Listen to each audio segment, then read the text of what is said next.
나이가 들어서 말이 많아진 사람을 보신 적 있으신가요? 그런 사람들이 가벼운 입으로 이런 말 저런 말 하게 되면 결국 화를 입는 것을 자주 보게 됩니다. 부처님은 나이가 들수록 입을 무겁게 하라고 말씀하셨습니다. 오늘은 나이가 들수록 절대 하지 말아야 하는 4가지 말을 비롯한 말씀 배우겠습니다.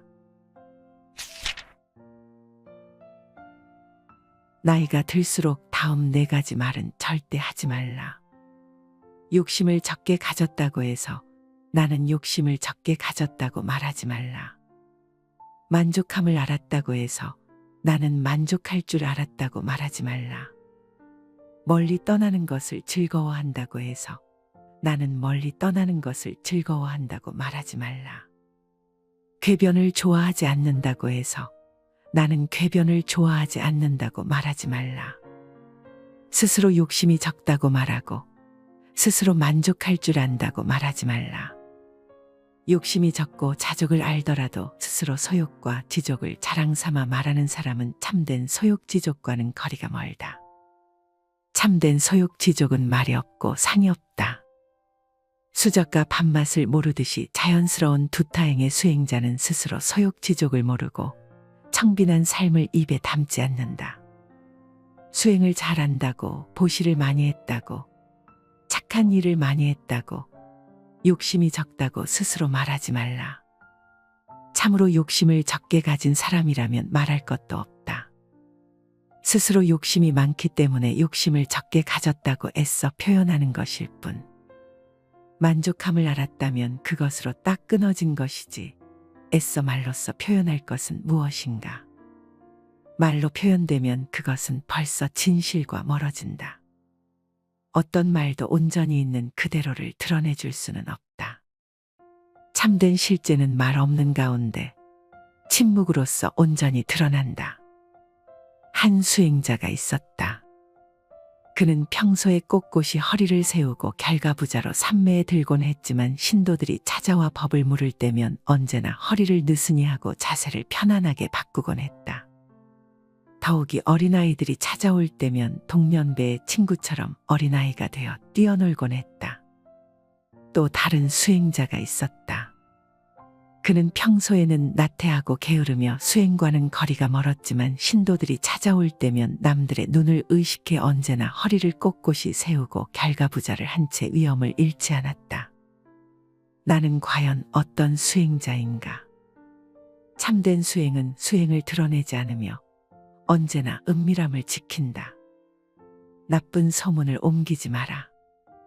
비록 나쁜 소문이 퍼졌다 하더라도 수행자는 그것을 기꺼이 참을 수 있어야 한다.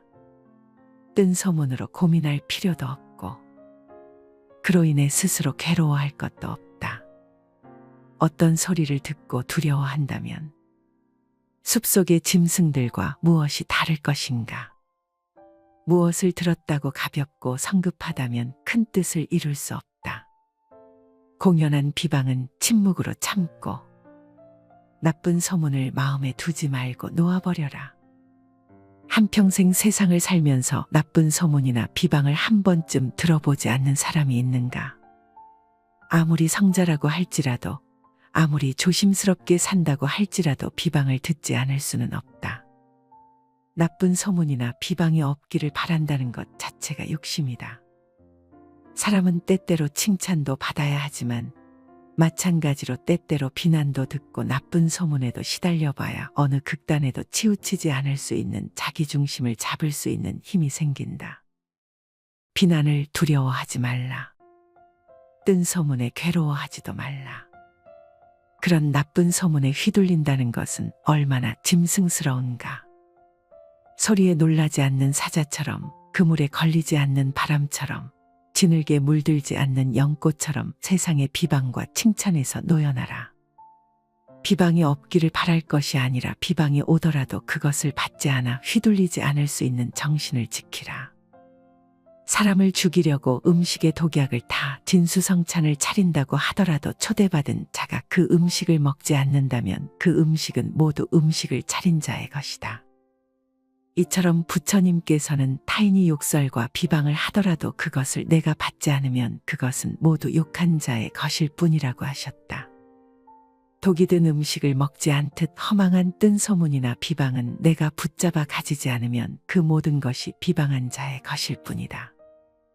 공연한 비방이나 뜬 소문은 받지 말고 놓아버리라. 무엇을 들었다고 금방 좋아하거나 금방 낙담한다면 그러한 가벼움과 성급함이 큰 뜻을 이루지 못하게 한다. 모든 비방을 침묵으로 참고 나쁜 소문을 마음에 두지 말고 빨리 놓아버려라. 모든 재앙은 입으로부터 나온다. 그러니 함부로 입을 놀리거나 듣기 싫어하는 말을 하지 말라. 맹렬한 불길이 집을 태워버리듯 말을 조심하지 않으면 결국 그것이 불길이 되어 내 몸을 태우게 된다. 자신의 불행한 운명은 바로 자신의 입에서부터 시작된다. 입은 몸을 치는 도끼여 몸을 찌르는 날카로운 칼날이다. 모든 재앙의 시작은 입에서부터 시작된다. 우리는 하지 않아도 될 말 또는 해서는 안 될 말들을 얼마나 많이 하고 사는가. 내면에서 걸러지지 않고 마구잡이로 내뱉는 말은 허물이 되고 재앙이 되어 도리어 나에게로 돌아와 내 몸을 태우게 된다. 모름지기 입을 열 때는 내면에서 침묵으로 걸러짐이 있어야 한다. 먼저 욱하고 올라오는 생각들이나 툭 튀어나오는 말에 대해 가만히 관해보고 몇 번이고 안으로 돌이키며 꼭 해야 할 말만을 단순하고도 명쾌하게 꺼낼 일이다.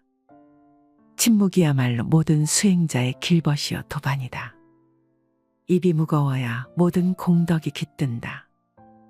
사람들이 모이면 주로 꺼내는 말이 첫째는 자기 잘난 자랑이고 둘째는 남 못났다는 허물이다. 이것이 바로 아상이 담긴 대화의 전형이다. 내 자랑을 많이 해야 내가 드러나고 남 허물을 들추어내야 또한 내가 높아진다고 착각하는 것이다.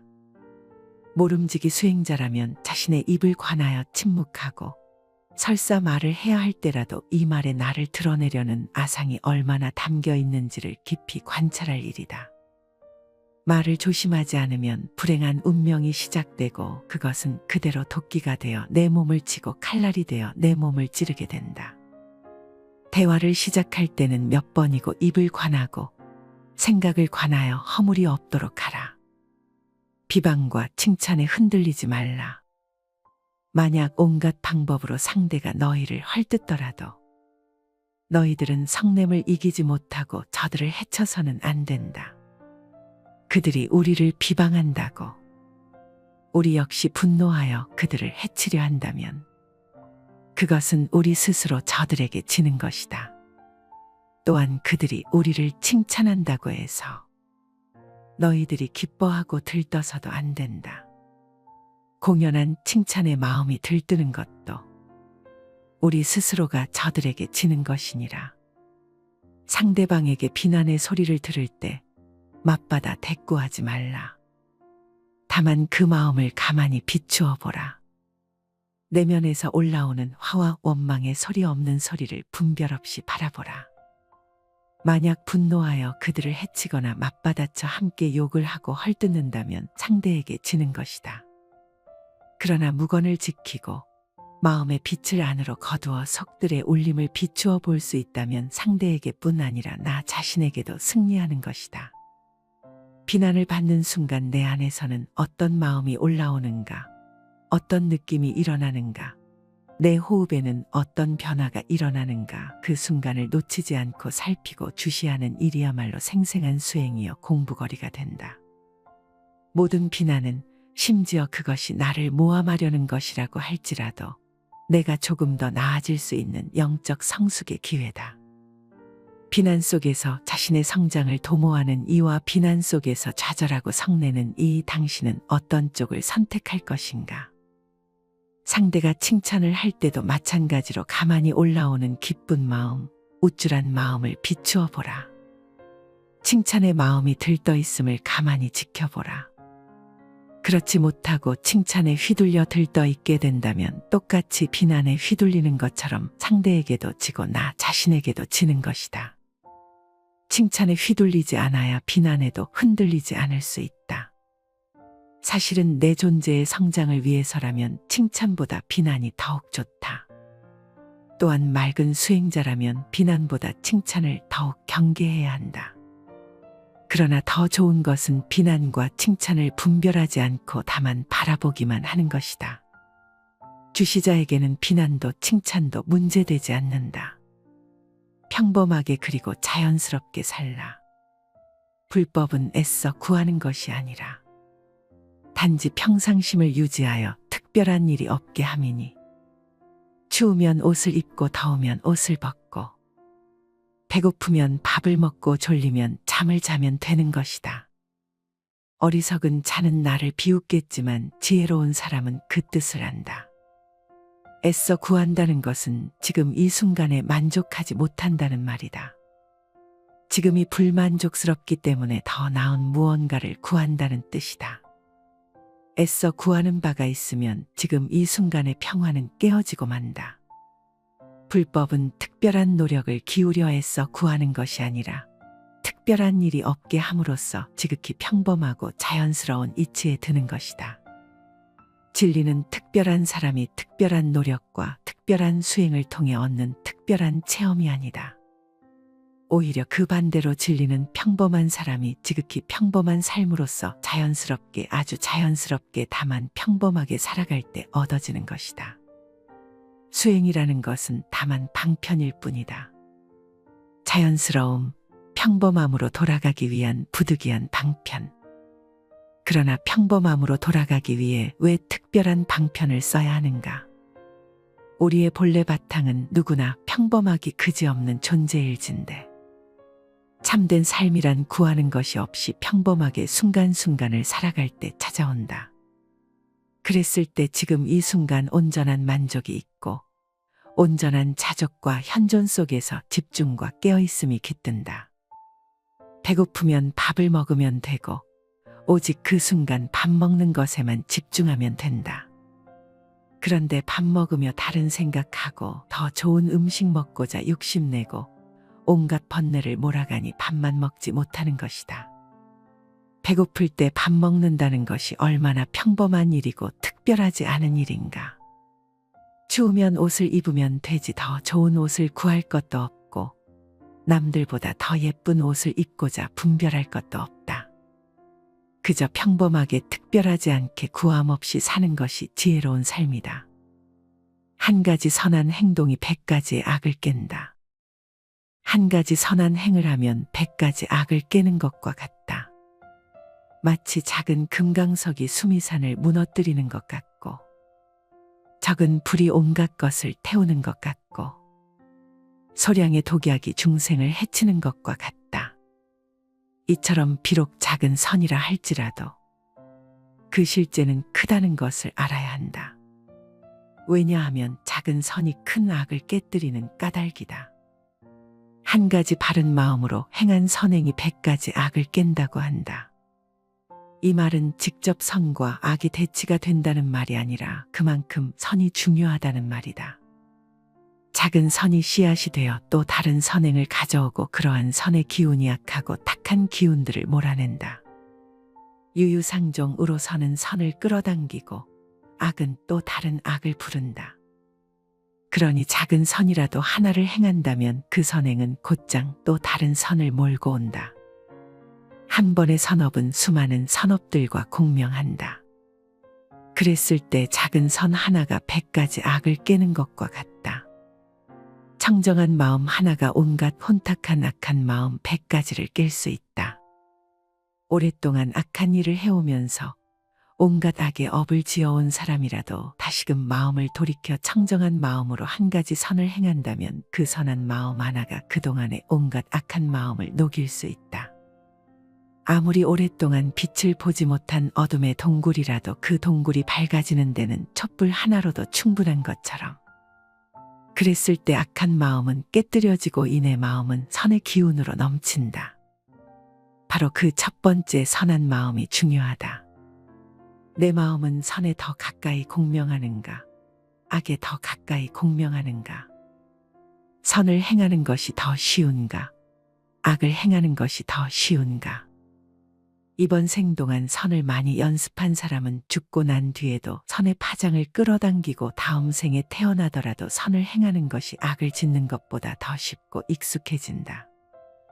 그러나 악을 행하던 사람은 죽고 나면 어둡고 악한 지옥의 파장을 제 스스로 끌어당기게 되고 설사 인간으로 태어나더라도 악을 행하는 것에 마음이 끌린다. 마음이 고요할 때 비로소 환히 보인다. 우리의 마음은 갖가지 번뇌망상으로 물들어 있어. 마치 파도치는 물결과 같다. 물결이 출렁일 때는 우리의 얼굴이나 모습도 일렁이고 왜곡되어 제대로 보이지 않는다. 그러나 물결이 고요해지면 모든 것이 제 모습을 나타낸다.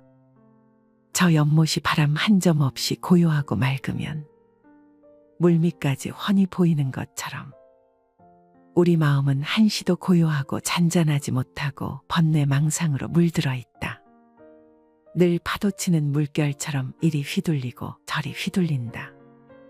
물결이 출렁일 때는 모든 것이 일렁이고 왜곡되어 보이듯이 마음이 고요하지 못할 때 우리는 세상을 왜곡하여 보게 된다. 고요히 맑고도 텅 빈 시선으로 있는 그대로를 있는 그대로 보지 못하게 된다. 왜곡되게 보면 왜곡된 견해가 생기고 그 왜곡된 견해에서 왜곡된 판단과 오해와 다툼이 생기며 거기에서 모든 괴로움이 시작된다.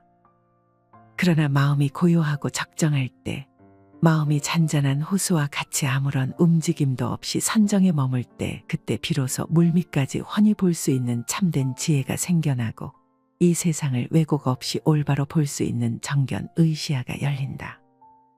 올바로 보았을 때 올바른 견해가 생기고 올바른 이해가 생기며 그러한 바른 이해에서 사랑이 생겨난다. 대상과 다투지 않고 왜곡하지 않으며 상대를 상대의 입장에서 온전히 이해해주는 따뜻한 관점이 열린다. 그러기 위해서는 먼저 마음이 고요해야 한다. 마음 안에 어떤 치우친 편견이나 선입견 없이 있는 그대로의 대상을 온전히 포용하고 분별 없이 받아들여 줄 수 있는 열린 가슴이 필요하다. 텅 비어있고 열려있는 자세야말로 온전하게 세상을 바라볼 수 있도록 해주는 왜곡 없는 필터가 된다. 마음이 항상 시비하고 분별하고 움직이며 정신없이 오고 갈 때 지혜는 없다. 마음이 고요하여 맑으면 이 세상의 모든 이치가 환하게 드러난다. 사랑이 있는 곳에 걱정이 생기고 사랑이 있는 곳에 두려움이 생긴다. 그러므로 사랑하지 않으면 걱정도 두려움도 없다. 사랑은 미움의 뿌리이다. 사랑하는 사람을 만들지 말고 미워하는 사람도 만들지 말라. 사랑하는 사람은 못 만나서 괴롭고 미워하는 사람은 만나서 괴롭다. 사랑하는 마음이 깊어가면 갈수록 그 마음의 애착과 집착이 커갈수록 우리 안에 미움의 뿌리도 함께 커간다. 사랑하는 사람과 헤어졌을 때 혹은 배신을 당했을 때 사랑이 컸던 사람일수록 미움과 증오도 더 크게 마련이다. 사랑은 사랑 그 자체로 남아야 한다. 사랑의 그 어떤 찌꺼기나 흔적을 남기지 말아야 한다. 사랑하는 그것으로 나의 행복은 이미 완성된 것이지 그 어떤 바람이나 집착을 가지고 있다면 사랑 그 이면의 미움을 동시에 키워가는 것일 뿐이다. 사랑하기 때문에 어떻게 해야 한다고 고정지어 놓으면 그 사랑이 달아났을 때 그 크기만한 미움이 다가온다. 사랑한다는 그 마음 자체로서 사랑은 완성된 것이지 사랑하기 때문에 상대를 내 사람으로 만들어야 한다면 그것은 사랑이 아니라 집착이다. 이 세상에 가장 아름다운 것이 사랑이다. 그러나 온전한 사랑은 아무나 할 수 있는 것이 아니다. 사랑은 온전히 주는 것이지 받는 계산이 깔리는 것이 아니다. 그랬을 때 사랑은 사랑 그 자체이지 미움의 뿌리를 키우지 않게 된다. 사랑 그 자체로서 사랑하자. 미움도 마찬가지다. 인연 따라 미워하는 사람이 생길 수는 있지만 미움에 결박당하고 미움에 몸서리칠 정도가 된다면 미움은 나를 집어삼키고 만다. 미움이란 미움의 상황이지 그 사람 자체가 미움인 것은 아니다. 그 상황이나 인연을 탓할지언정 사람을 탓하지는 말라. 그랬을 때 미움은 다만 신기루처럼 잠시 일어났다 인연이 닿으면 사라지지만 사람을 미워하게 되면 그 미움은 증오를 낳고 원한을 낳고 복수를 낳으며 끝까지 가고 만다. 소식의 즐거움을 배워라. 음식이 아무리 맛이 있더라도 제 양을 초과하여 먹어서는 안 된다. 오직 기력을 도와 몸을 이롭게 하는 데에서 그칠 줄 알아야 한다. 사람은 누구나 자신에게 부여된 음식의 양과 수명이 있다. 그러므로 자기의 몫이 아닌 음식과 수명을 탐내서는 안 된다. 탐한다고 해서 자기의 몫이 아닌 것이 더 오지는 않는다. 음식을 탐하면 수명이 짧아진다. 제 몫의 식복이 정해져 있기 때문이다. 음식에 대한 탐심을 많이 내어 이번 생 자신의 식복을 넘어서면 현생에 더 먹을 복이 없어지기 때문에 수명이 다할 수밖에 없는 것이다. 과식을 하면 복력 또한 소멸한다. 과식을 하는데도 오래 산다면 그 사람은 삶이 불행해지기 쉽다. 식복은 없는데 많이 먹으니 다른 복력들이 식복으로 대치되어 복력이 줄어들다 보니 불행해진다는 것이다. 이러한 사실은 현대 과학에서도 증명되고 있다. 미국 노화연구소에서는 소식을 꾸준히 실천할 경우 자연 수명을 40% 연장시켜 170세까지 살 수도 있다고 연구 결과를 내놓았다. 음식물 섭취를 줄이면 삶의 진행 과정을 늦출 수 있고 금욕으로 신체의 번식 전략을 생존 전략으로 전환시키면 장수할 수 있다는 것이다. 또 다른 코넬 대학연구팀에서도 음식물 섭취를 줄이면 2배에서 4배까지 수명이 증가한다고 발표했다. 이유야 어찌되었든 과식은 수행자에게 여러모로 도움이 되지 않는다. 과식은 정신을 혼란하게 만들며 온갖 욕구와 번뇌를 불러일으키고 고요한 선정에 이르지 못하게 한다. 소식을 하면 몸도 마음도 경쾌하고 가벼워 쉽게 선정과 지혜를 얻을 수 있다. 나이가 들수록 다음 4가지 말은 절대 하지 말라. 욕심을 적게 가졌다고 해서 나는 욕심을 적게 가졌다고 말하지 말라. 만족함을 알았다고 해서 나는 만족할 줄 알았다고 말하지 말라. 멀리 떠나는 것을 즐거워한다고 해서 나는 멀리 떠나는 것을 즐거워한다고 말하지 말라. 궤변을 좋아하지 않는다고 해서 나는 궤변을 좋아하지 않는다고 말하지 말라. 스스로 욕심이 적다고 말하고 스스로 만족할 줄 안다고 말하지 말라. 욕심이 적고 자족을 알더라도 스스로 소욕과 지족을 자랑 삼아 말하는 사람은 참된 소욕지족과는 거리가 멀다. 참된 소욕지족은 말이 없고 상이 없다. 수저가 밥맛을 모르듯이 자연스러운 두타행의 수행자는 스스로 소욕지족을 모르고 청빈한 삶을 입에 담지 않는다. 수행을 잘한다고 보시를 많이 했다고 착한 일을 많이 했다고 욕심이 적다고 스스로 말하지 말라. 참으로 욕심을 적게 가진 사람이라면 말할 것도 없다. 스스로 욕심이 많기 때문에 욕심을 적게 가졌다고 애써 표현하는 것일 뿐. 만족함을 알았다면 그것으로 딱 끊어진 것이지 애써 말로써 표현할 것은 무엇인가. 말로 표현되면 그것은 벌써 진실과 멀어진다. 어떤 말도 온전히 있는 그대로를 드러내줄 수는 없다. 참된 실제는 말 없는 가운데 침묵으로써 온전히 드러난다. 한 수행자가 있었다. 그는 평소에 꼿꼿이 허리를 세우고 결가부자로 삼매에 들곤 했지만 신도들이 찾아와 법을 물을 때면 언제나 허리를 느슨히 하고 자세를 편안하게 바꾸곤 했다. 더욱이 어린아이들이 찾아올 때면 동년배의 친구처럼 어린아이가 되어 뛰어놀곤 했다. 또 다른 수행자가 있었다.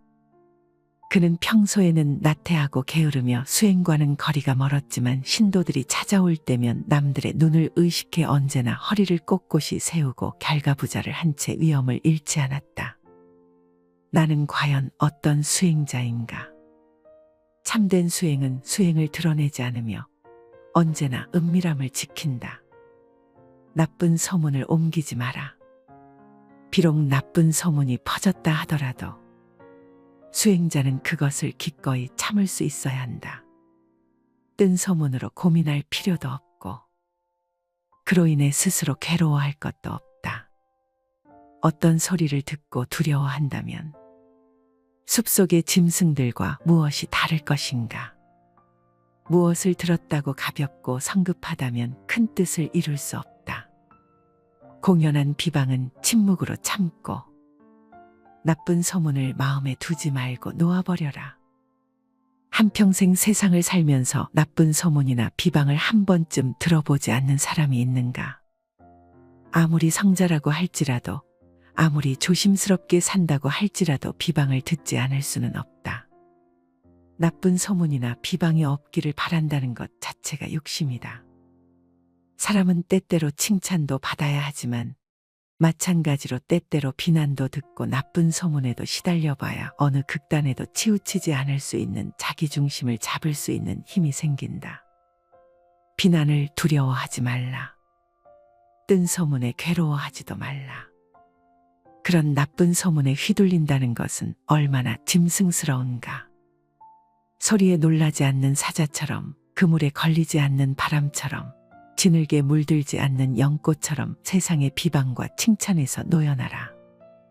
비방이 없기를 바랄 것이 아니라 비방이 오더라도 그것을 받지 않아 휘둘리지 않을 수 있는 정신을 지키라. 사람을 죽이려고 음식에 독약을 타 진수성찬을 차린다고 하더라도 초대받은 자가 그 음식을 먹지 않는다면 그 음식은 모두 음식을 차린 자의 것이다. 이처럼 부처님께서는 타인이 욕설과 비방을 하더라도 그것을 내가 받지 않으면 그것은 모두 욕한 자의 것일 뿐이라고 하셨다. 독이 든 음식을 먹지 않듯 허망한 뜬 소문이나 비방은 내가 붙잡아 가지지 않으면 그 모든 것이 비방한 자의 것일 뿐이다. 공연한 비방이나 뜬 소문은 받지 말고 놓아버리라. 무엇을 들었다고 금방 좋아하거나 금방 낙담한다면 그러한 가벼움과 성급함이 큰 뜻을 이루지 못하게 한다. 모든 비방을 침묵으로 참고 나쁜 소문을 마음에 두지 말고 빨리 놓아버려라. 모든 재앙은 입으로부터 나온다. 그러니 함부로 입을 놀리거나 듣기 싫어하는 말을 하지 말라. 맹렬한 불길이 집을 태워버리듯 말을 조심하지 않으면 결국 그것이 불길이 되어 내 몸을 태우게 된다. 자신의 불행한 운명은 바로 자신의 입에서부터 시작된다. 입은 몸을 치는 도끼여 몸을 찌르는 날카로운 칼날이다. 모든 재앙의 시작은 입에서부터 시작된다. 우리는 하지 않아도 될 말 또는 해서는 안 될 말들을 얼마나 많이 하고 사는가. 내면에서 걸러지지 않고 마구잡이로 내뱉는 말은 허물이 되고 재앙이 되어 도리어 나에게로 돌아와 내 몸을 태우게 된다. 모름지기 입을 열 때는 내면에서 침묵으로 걸러짐이 있어야 한다. 먼저 욱하고 올라오는 생각들이나 툭 튀어나오는 말에 대해 가만히 관해보고 몇 번이고 안으로 돌이키며 꼭 해야 할 말만을 단순하고도 명쾌하게 꺼낼 일이다. 침묵이야말로 모든 수행자의 길벗이요 도반이다. 입이 무거워야 모든 공덕이 깃든다. 사람들이 모이면 주로 꺼내는 말이 첫째는 자기 잘난 자랑이고 둘째는 남 못났다는 허물이다. 이것이 바로 아상이 담긴 대화의 전형이다. 내 자랑을 많이 해야 내가 드러나고 남 허물을 들추어내야 또한 내가 높아진다고 착각하는 것이다. 모름지기 수행자라면 자신의 입을 관하여 침묵하고 설사 말을 해야 할 때라도 이 말에 나를 드러내려는 아상이 얼마나 담겨 있는지를 깊이 관찰할 일이다. 말을 조심하지 않으면 불행한 운명이 시작되고 그것은 그대로 도끼가 되어 내 몸을 치고 칼날이 되어 내 몸을 찌르게 된다. 대화를 시작할 때는 몇 번이고 입을 관하고 생각을 관하여 허물이 없도록 하라. 비방과 칭찬에 흔들리지 말라. 만약 온갖 방법으로 상대가 너희를 헐뜯더라도 너희들은 성냄을 이기지 못하고 저들을 해쳐서는 안 된다. 그들이 우리를 비방한다고 우리 역시 분노하여 그들을 해치려 한다면 그것은 우리 스스로 저들에게 지는 것이다. 또한 그들이 우리를 칭찬한다고 해서 너희들이 기뻐하고 들떠서도 안 된다. 공연한 칭찬에 마음이 들뜨는 것도 우리 스스로가 저들에게 지는 것이니라. 상대방에게 비난의 소리를 들을 때 맞받아 대꾸하지 말라. 다만 그 마음을 가만히 비추어 보라. 내면에서 올라오는 화와 원망의 소리 없는 소리를 분별 없이 바라보라. 만약 분노하여 그들을 해치거나 맞받아쳐 함께 욕을 하고 헐뜯는다면 상대에게 지는 것이다. 그러나 무건을 지키고 마음의 빛을 안으로 거두어 속들의 울림을 비추어 볼 수 있다면 상대에게뿐 아니라 나 자신에게도 승리하는 것이다. 비난을 받는 순간 내 안에서는 어떤 마음이 올라오는가, 어떤 느낌이 일어나는가, 내 호흡에는 어떤 변화가 일어나는가, 그 순간을 놓치지 않고 살피고 주시하는 일이야말로 생생한 수행이여 공부거리가 된다.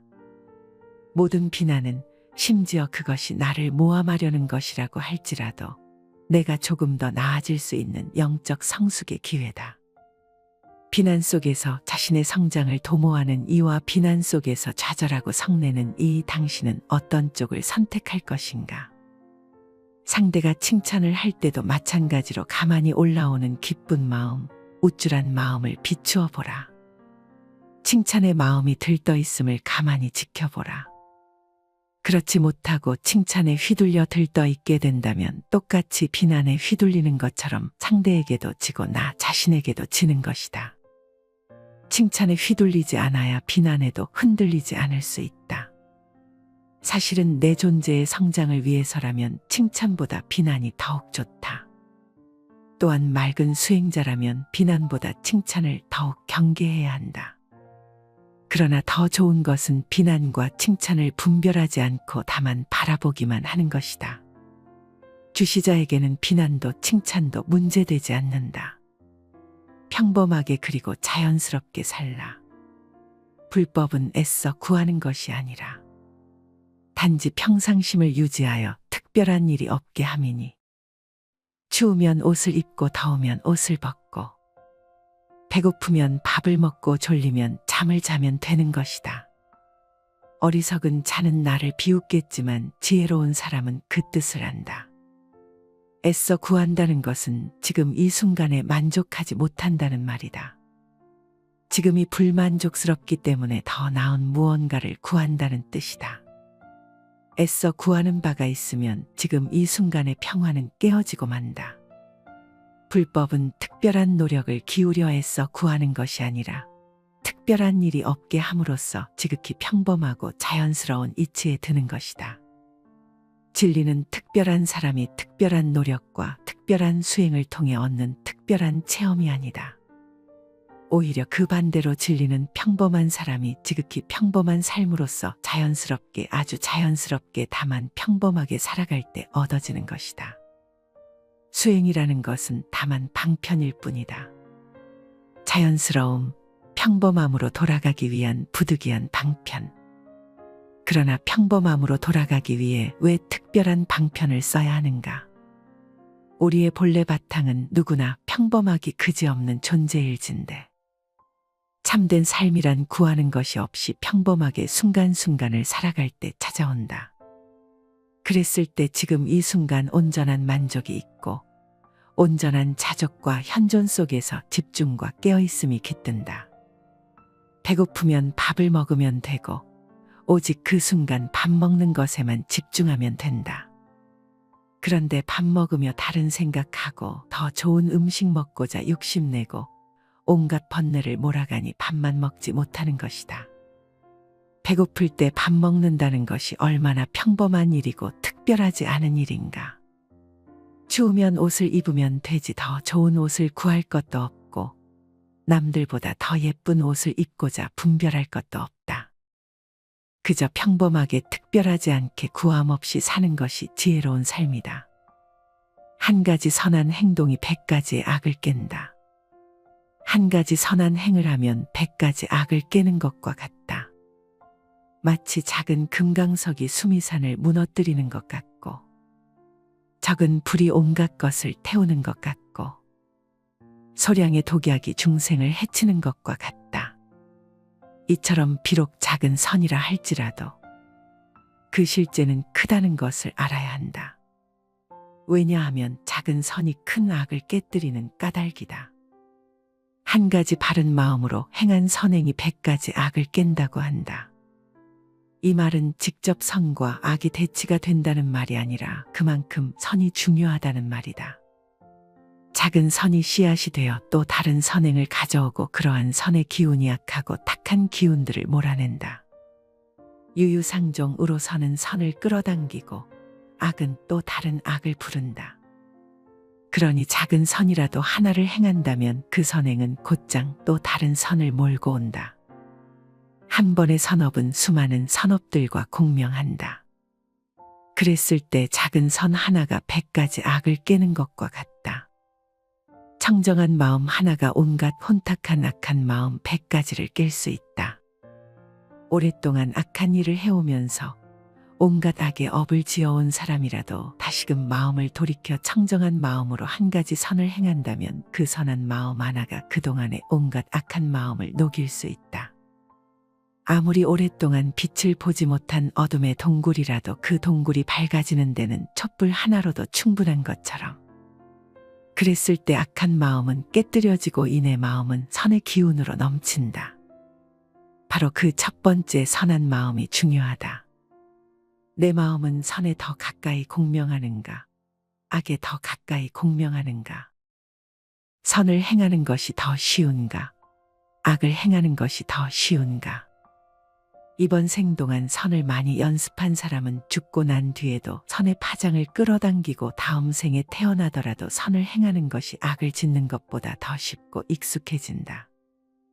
그러나 악을 행하던 사람은 죽고 나면 어둡고 악한 지옥의 파장을 제 스스로 끌어당기게 되고 설사 인간으로 태어나더라도 악을 행하는 것에 마음이 끌린다. 마음이 고요할 때 비로소 환히 보인다. 우리의 마음은 갖가지 번뇌망상으로 물들어 있어. 마치 파도치는 물결과 같다. 물결이 출렁일 때는 우리의 얼굴이나 모습도 일렁이고 왜곡되어 제대로 보이지 않는다. 그러나 물결이 고요해지면 모든 것이 제 모습을 나타낸다. 저 연못이 바람 한 점 없이 고요하고 맑으면 물밑까지 훤히 보이는 것처럼 우리 마음은 한시도 고요하고 잔잔하지 못하고 번뇌망상으로 물들어 있다. 늘 파도치는 물결처럼 이리 휘둘리고 저리 휘둘린다. 물결이 출렁일 때는 모든 것이 일렁이고 왜곡되어 보이듯이 마음이 고요하지 못할 때 우리는 세상을 왜곡하여 보게 된다. 고요히 맑고도 텅 빈 시선으로 있는 그대로를 있는 그대로 보지 못하게 된다. 왜곡되게 보면 왜곡된 견해가 생기고 그 왜곡된 견해에서 왜곡된 판단과 오해와 다툼이 생기며 거기에서 모든 괴로움이 시작된다. 그러나 마음이 고요하고 적정할 때, 마음이 잔잔한 호수와 같이 아무런 움직임도 없이 선정에 머물 때 그때 비로소 물밑까지 훤히 볼 수 있는 참된 지혜가 생겨나고 이 세상을 왜곡 없이 올바로 볼 수 있는 정견의 시야가 열린다. 올바로 보았을 때 올바른 견해가 생기고 올바른 이해가 생기며 그러한 바른 이해에서 사랑이 생겨난다. 대상과 다투지 않고 왜곡하지 않으며 상대를 상대의 입장에서 온전히 이해해주는 따뜻한 관점이 열린다. 그러기 위해서는 먼저 마음이 고요해야 한다. 마음 안에 어떤 치우친 편견이나 선입견 없이 있는 그대로의 대상을 온전히 포용하고 분별 없이 받아들여 줄 수 있는 열린 가슴이 필요하다. 텅 비어있고 열려있는 자세야말로 온전하게 세상을 바라볼 수 있도록 해주는 왜곡 없는 필터가 된다. 마음이 항상 시비하고 분별하고 움직이며 정신없이 오고 갈 때 지혜는 없다. 마음이 고요하여 맑으면 이 세상의 모든 이치가 환하게 드러난다.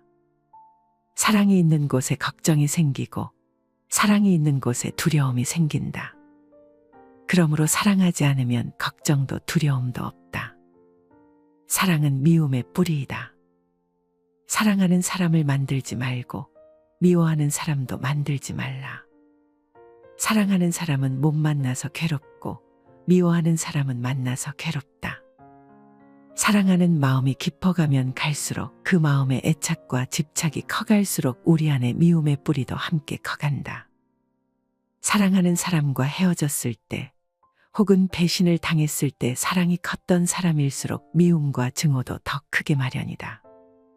사랑은 사랑 그 자체로 남아야 한다. 사랑의 그 어떤 찌꺼기나 흔적을 남기지 말아야 한다.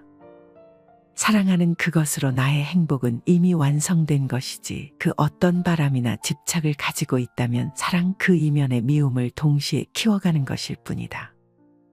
사랑하기 때문에 어떻게 해야 한다고 고정지어 놓으면 그 사랑이 달아났을 때 그 크기만한 미움이 다가온다. 사랑한다는 그 마음 자체로서 사랑은 완성된 것이지 사랑하기 때문에 상대를 내 사람으로 만들어야 한다면 그것은 사랑이 아니라 집착이다. 이 세상에 가장 아름다운 것이 사랑이다. 그러나 온전한 사랑은 아무나 할 수 있는 것이 아니다. 사랑은 온전히 주는 것이지 받는 계산이 깔리는 것이 아니다.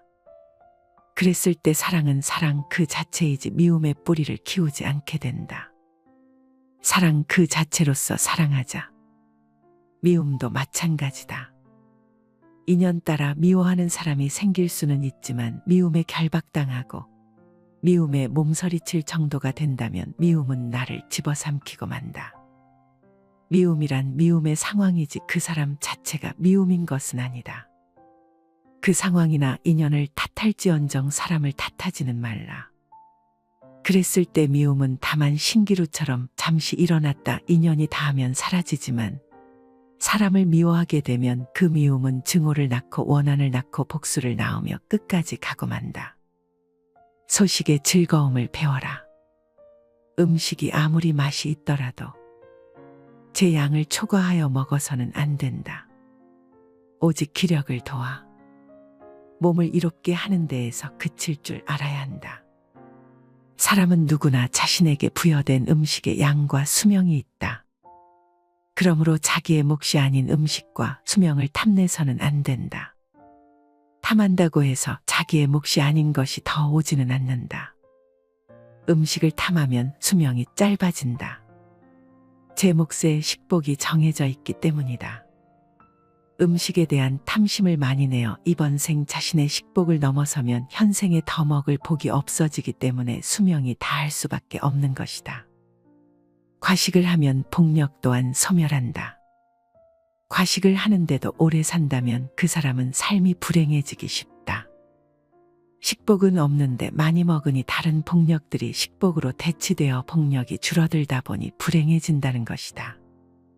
이러한 사실은 현대 과학에서도 증명되고 있다.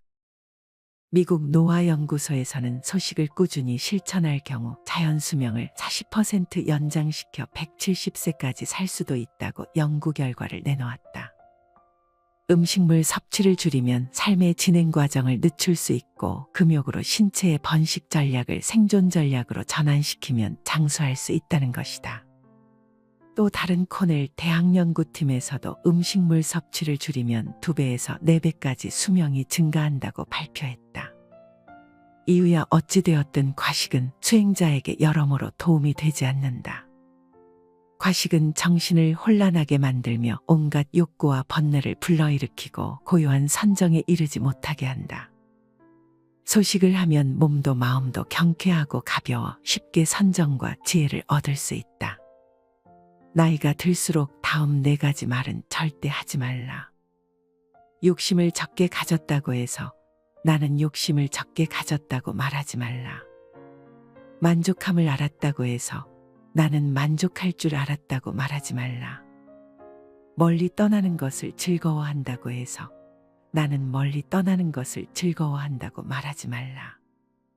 궤변을 좋아하지 않는다고 해서 나는 궤변을 좋아하지 않는다고 말하지 말라.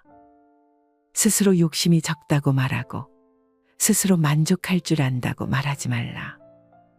욕심이 적고 자족을 알더라도 스스로 소욕과 지족을 자랑 삼아 말하는 사람은 참된 소욕지족과는 거리가 멀다. 참된 소욕지족은 말이 없고 상이 없다. 수저가 밥맛을 모르듯이 자연스러운 두타행의 수행자는 스스로 소욕지족을 모르고 청빈한 삶을 입에 담지 않는다. 수행을 잘한다고 보시를 많이 했다고 착한 일을 많이 했다고 욕심이 적다고 스스로 말하지 말라. 참으로 욕심을 적게 가진 사람이라면 말할 것도 없다. 스스로 욕심이 많기 때문에 욕심을 적게 가졌다고 애써 표현하는 것일 뿐. 만족함을 알았다면 그것으로 딱 끊어진 것이지 애써 말로써 표현할 것은 무엇인가. 말로 표현되면 그것은 벌써 진실과 멀어진다. 어떤 말도 온전히 있는 그대로를 드러내줄 수는 없다. 참된 실제는 말 없는 가운데 침묵으로써 온전히 드러난다. 한 수행자가 있었다. 그는 평소에 꼿꼿이 허리를 세우고 결가부자로 삼매에 들곤 했지만 신도들이 찾아와 법을 물을 때면 언제나 허리를 느슨히 하고 자세를 편안하게 바꾸곤 했다. 더욱이 어린아이들이 찾아올 때면 동년배의 친구처럼 어린아이가 되어 뛰어놀곤 했다. 또 다른 수행자가 있었다. 그는 평소에는 나태하고 게으르며 수행과는 거리가 멀었지만 신도들이 찾아올 때면 남들의 눈을 의식해 언제나 허리를 꼿꼿이 세우고 결가부자를 한 채 위엄을 잃지 않았다. 나는 과연 어떤 수행자인가? 참된 수행은 수행을 드러내지 않으며 언제나 은밀함을 지킨다. 나쁜 소문을 옮기지 마라. 비록 나쁜 소문이 퍼졌다 하더라도 수행자는 그것을 기꺼이 참을 수 있어야 한다. 뜬 소문으로 고민할 필요도 없고 그로 인해 스스로 괴로워할 것도 없다. 어떤 소리를 듣고 두려워한다면 숲속의 짐승들과 무엇이 다를 것인가? 무엇을 들었다고 가볍고 성급하다면 큰 뜻을 이룰 수 없다. 공연한 비방은 침묵으로 참고 나쁜 소문을 마음에 두지 말고 놓아버려라. 한평생 세상을 살면서 나쁜 소문이나 비방을 한 번쯤 들어보지 않는 사람이 있는가? 아무리 성자라고 할지라도 아무리 조심스럽게 산다고 할지라도 비방을 듣지 않을 수는 없다. 나쁜 소문이나 비방이 없기를 바란다는 것 자체가 욕심이다. 사람은 때때로 칭찬도 받아야 하지만 마찬가지로 때때로 비난도 듣고 나쁜 소문에도 시달려봐야 어느 극단에도 치우치지 않을 수 있는 자기중심을 잡을 수 있는 힘이 생긴다. 비난을 두려워하지 말라. 뜬 소문에 괴로워하지도 말라. 그런 나쁜 소문에 휘둘린다는 것은 얼마나 짐승스러운가. 소리에 놀라지 않는 사자처럼 그물에 걸리지 않는 바람처럼 진흙에 물들지 않는 연꽃처럼 세상의 비방과 칭찬에서 놓여나라. 비방이 없기를 바랄 것이 아니라 비방이 오더라도 그것을 받지 않아 휘둘리지 않을 수 있는 정신을 지키라. 사람을 죽이려고 음식에 독약을 타 진수성찬을 차린다고 하더라도 초대받은 자가 그 음식을 먹지 않는다면 그 음식은 모두 음식을 차린 자의 것이다. 이처럼 부처님께서는 타인이 욕설과 비방을 하더라도 그것을 내가 받지 않으면 그것은 모두 욕한 자의 것일 뿐이라고 하셨다. 독이 든 음식을 먹지 않듯 허망한 뜬 소문이나 비방은 내가 붙잡아 가지지 않으면 그 모든 것이 비방한 자의 것일 뿐이다. 공연한 비방이나 뜬 소문은 받지 말고 놓아버리라. 무엇을 들었다고 금방 좋아하거나 금방 낙담한다면 그러한 가벼움과 성급함이 큰 뜻을 이루지 못하게 한다. 모든 비방을 침묵으로 참고 나쁜 소문을 마음에 두지 말고 빨리 놓아버려라. 모든 재앙은 입으로부터 나온다. 그러니 함부로 입을 놀리거나 듣기 싫어하는 말을 하지 말라. 맹렬한 불길이 집을 태워버리듯 말을 조심하지 않으면 결국 그것이 불길이 되어 내 몸을 태우게 된다. 자신의 불행한 운명은 바로 자신의 입에서부터 시작된다. 입은 몸을 치는 도끼여 몸을 찌르는 날카로운 칼날이다. 모든 재앙의 시작은 입에서부터 시작된다. 우리는 하지 않아도 될 말 또는 해서는 안 될 말들을 얼마나 많이 하고 사는가. 내면에서 걸러지지 않고 마구잡이로 내뱉는 말은 허물이 되고 재앙이 되어 도리어 나에게로 돌아와 내 몸을 태우게 된다. 모름지기 입을 열 때는 내면에서 침묵으로 걸러짐이 있어야 한다. 먼저 욱하고 올라오는 생각들이나 툭 튀어나오는 말에 대해 가만히 관해보고 몇 번이고 안으로 돌이키며 꼭 해야 할 말만을 단순하고도 명쾌하게 꺼낼 일이다. 침묵이야말로 모든 수행자의 길벗이요 도반이다. 입이 무거워야 모든 공덕이 깃든다. 사람들이 모이면 주로 꺼내는 말이 첫째는 자기 잘난 자랑이고 둘째는 남 못났다는 허물이다. 이것이 바로 아상이 담긴 대화의 전형이다.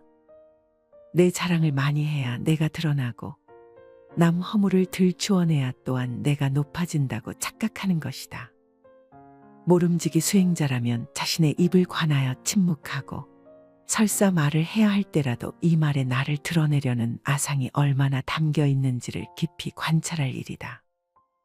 말을 조심하지 않으면 불행한 운명이 시작되고 그것은 그대로 도끼가 되어 내 몸을 치고 칼날이 되어 내 몸을 찌르게 된다. 대화를 시작할 때는 몇 번이고 입을 관하고 생각을 관하여 허물이 없도록 하라. 비방과 칭찬에 흔들리지 말라. 만약 온갖 방법으로 상대가 너희를 헐뜯더라도 너희들은 성냄을 이기지 못하고 저들을 해쳐서는 안 된다. 그들이 우리를 비방한다고 우리 역시 분노하여 그들을 해치려 한다면 그것은 우리 스스로 저들에게 지는 것이다. 또한 그들이 우리를 칭찬한다고 해서 너희들이 기뻐하고 들떠서도 안 된다. 공연한 칭찬에 마음이 들뜨는 것도 우리 스스로가 저들에게 지는 것이니라. 상대방에게 비난의 소리를 들을 때 맞받아 대꾸하지 말라. 다만 그 마음을 가만히 비추어 보라. 내면에서 올라오는 화와 원망의 소리 없는 소리를 분별 없이 바라보라. 만약 분노하여 그들을 해치거나 맞받아쳐 함께 욕을 하고 헐뜯는다면 상대에게 지는 것이다. 그러나 무건을 지키고 마음의 빛을 안으로 거두어 속들의 울림을 비추어 볼 수 있다면 상대에게뿐 아니라 나 자신에게도 승리하는 것이다. 비난을 받는 순간 내 안에서는 어떤 마음이 올라오는가, 어떤 느낌이 일어나는가, 내 호흡에는 어떤 변화가 일어나는가 그 순간을 놓치지 않고 살피고 주시하는 일이야말로 생생한 수행이여 공부거리가 된다. 모든 비난은 심지어 그것이 나를 모함하려는 것이라고 할지라도 내가 조금 더 나아질 수 있는 영적 성숙의 기회다. 비난 속에서 자신의 성장을 도모하는 이와 비난 속에서 좌절하고 성내는 이 당신은 어떤 쪽을 선택할 것인가? 상대가 칭찬을 할 때도 마찬가지로 가만히 올라오는 기쁜 마음, 우쭐한 마음을 비추어 보라. 칭찬의 마음이 들떠 있음을 가만히 지켜보라.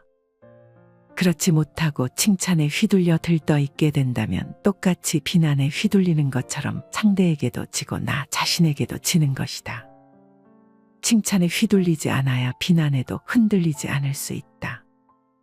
사실은 내 존재의 성장을 위해서라면 칭찬보다 비난이 더욱 좋다. 또한 맑은 수행자라면 비난보다 칭찬을 더욱 경계해야 한다.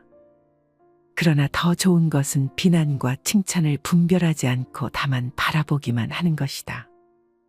주시자에게는 비난도 칭찬도 문제되지 않는다.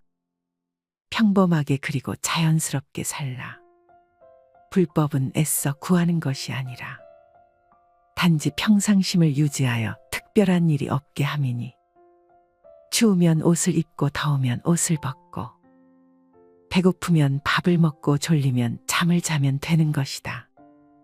어리석은 자는 나를 비웃겠지만 지혜로운 사람은 그 뜻을 안다. 애써 구한다는 것은 지금 이 순간에 만족하지 못한다는 말이다. 지금이 불만족스럽기 때문에 더 나은 무언가를 구한다는 뜻이다. 애써 구하는 바가 있으면 지금 이 순간의 평화는 깨어지고 만다. 불법은 특별한 노력을 기울여 애써 구하는 것이 아니라 특별한 일이 없게 함으로써 지극히 평범하고 자연스러운 이치에 드는 것이다.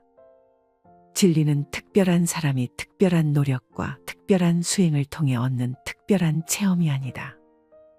오히려 그 반대로 진리는 평범한 사람이 지극히 평범한 삶으로서 자연스럽게 아주 자연스럽게 다만 평범하게 살아갈 때 얻어지는 것이다. 수행이라는 것은 다만 방편일 뿐이다. 자연스러움, 평범함으로 돌아가기 위한 부득이한 방편. 그러나 평범함으로 돌아가기 위해 왜 특별한 방편을 써야 하는가? 우리의 본래 바탕은 누구나 평범하기 그지없는 존재일진데 참된 삶이란 구하는 것이 없이 평범하게 순간순간을 살아갈 때 찾아온다. 그랬을 때 지금 이 순간 온전한 만족이 있고 온전한 자족과 현존 속에서 집중과 깨어있음이 깃든다. 배고프면 밥을 먹으면 되고 오직 그 순간 밥 먹는 것에만 집중하면 된다. 그런데 밥 먹으며 다른 생각하고 더 좋은 음식 먹고자 욕심내고 온갖 번뇌를 몰아가니 밥만 먹지 못하는 것이다. 배고플 때 밥 먹는다는 것이 얼마나 평범한 일이고 특별하지 않은 일인가. 추우면 옷을 입으면 되지 더 좋은 옷을 구할 것도 없고 남들보다 더 예쁜 옷을 입고자 분별할 것도 없다. 그저 평범하게 특별하지 않게 구함 없이 사는 것이 지혜로운 삶이다. 한 가지 선한 행동이 100가지의 악을 깬다. 한 가지 선한 행을 하면 100가지 악을 깨는 것과 같다. 마치 작은 금강석이 수미산을 무너뜨리는 것 같고 적은 불이 온갖 것을 태우는 것 같고 소량의 독약이 중생을 해치는 것과 같다.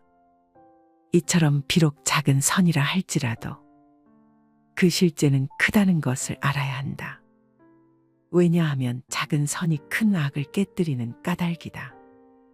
한 가지 바른 마음으로 행한 선행이 100가지 악을 깬다고 한다.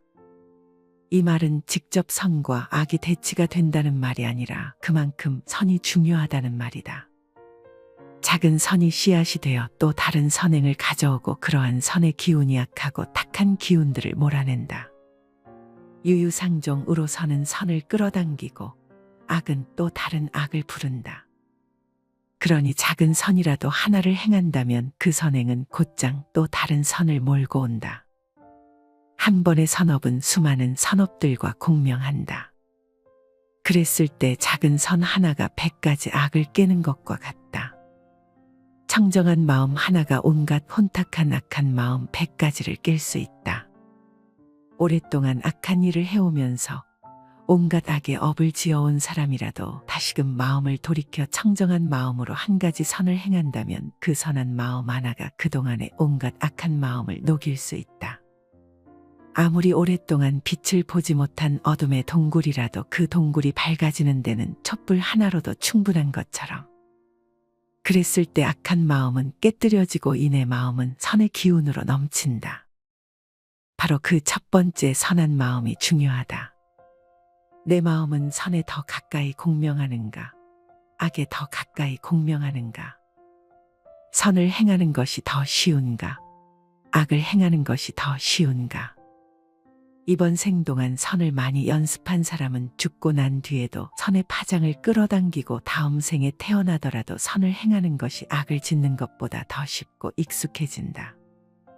그러나 악을 행하던 사람은 죽고 나면 어둡고 악한 지옥의 파장을 제 스스로 끌어당기게 되고 설사 인간으로 태어나더라도 악을 행하는 것에 마음이 끌린다. 마음이 고요할 때 비로소 환히 보인다. 우리의 마음은 갖가지 번뇌망상으로 물들어 있어. 마치 파도치는 물결과 같다. 물결이 출렁일 때는 우리의 얼굴이나 모습도 일렁이고 왜곡되어 제대로 보이지 않는다. 그러나 물결이 고요해지면 모든 것이 제 모습을 나타낸다. 저 연못이 바람 한 점 없이 고요하고 맑으면 물밑까지 훤히 보이는 것처럼 우리 마음은 한시도 고요하고 잔잔하지 못하고 번뇌망상으로 물들어 있다. 늘 파도치는 물결처럼 이리 휘둘리고 저리 휘둘린다. 물결이 출렁일 때는 모든 것이 일렁이고 왜곡되어 보이듯이 마음이 고요하지 못할 때 우리는 세상을 왜곡하여 보게 된다. 고요히 맑고도 텅 빈 시선으로 있는 그대로를 있는 그대로 보지 못하게 된다. 왜곡되게 보면 왜곡된 견해가 생기고 그 왜곡된 견해에서 왜곡된 판단과 오해와 다툼이 생기며 거기에서 모든 괴로움이 시작된다. 그러나 마음이 고요하고 적정할 때 마음이 잔잔한 호수와 같이 아무런 움직임도 없이 선정에 머물 때 그때 비로소 물밑까지 훤히 볼 수 있는 참된 지혜가 생겨나고 이 세상을 왜곡 없이 올바로 볼 수 있는 정견 의시야가 열린다. 올바로 보았을 때 올바른 견해가 생기고 올바른 이해가 생기며 그러한 바른 이해에서 사랑이 생겨난다. 대상과 다투지 않고 왜곡하지 않으며 상대를 상대의 입장에서 온전히 이해해주는 따뜻한 관점이 열린다. 그러기 위해서는 먼저 마음이 고요해야 한다.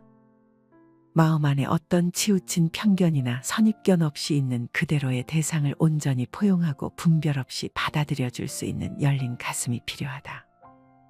텅 비어있고 열려있는 자세야말로 온전하게 세상을 바라볼 수 있도록 해주는 왜곡 없는 필터가 된다. 마음이 항상 시비하고 분별하고 움직이며 정신없이 오고 갈 때 지혜는 없다. 마음이 고요하여 맑으면 이 세상의 모든 이치가 환하게 드러난다.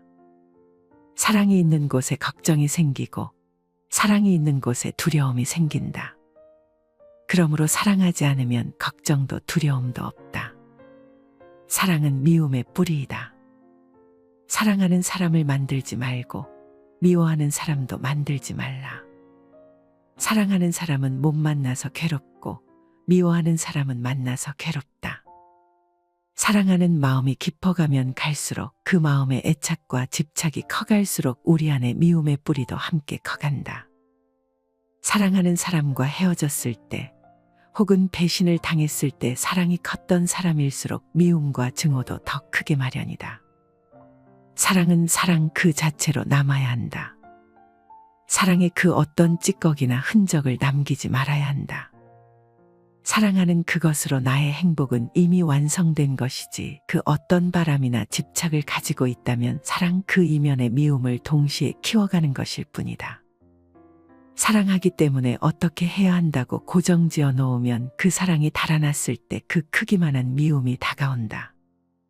사랑한다는 그 마음 자체로서 사랑은 완성된 것이지 사랑하기 때문에 상대를 내 사람으로 만들어야 한다면 그것은 사랑이 아니라 집착이다. 이 세상에 가장 아름다운 것이 사랑이다. 그러나 온전한 사랑은 아무나 할 수 있는 것이 아니다. 사랑은 온전히 주는 것이지 받는 계산이 깔리는 것이 아니다. 그랬을 때 사랑은 사랑 그 자체이지 미움의 뿌리를 키우지 않게 된다. 사랑 그 자체로서 사랑하자. 미움도 마찬가지다. 인연 따라 미워하는 사람이 생길 수는 있지만 미움에 결박당하고 미움에 몸서리칠 정도가 된다면 미움은 나를 집어삼키고 만다. 미움이란 미움의 상황이지 그 사람 자체가 미움인 것은 아니다. 그 상황이나 인연을 탓할지언정 사람을 탓하지는 말라.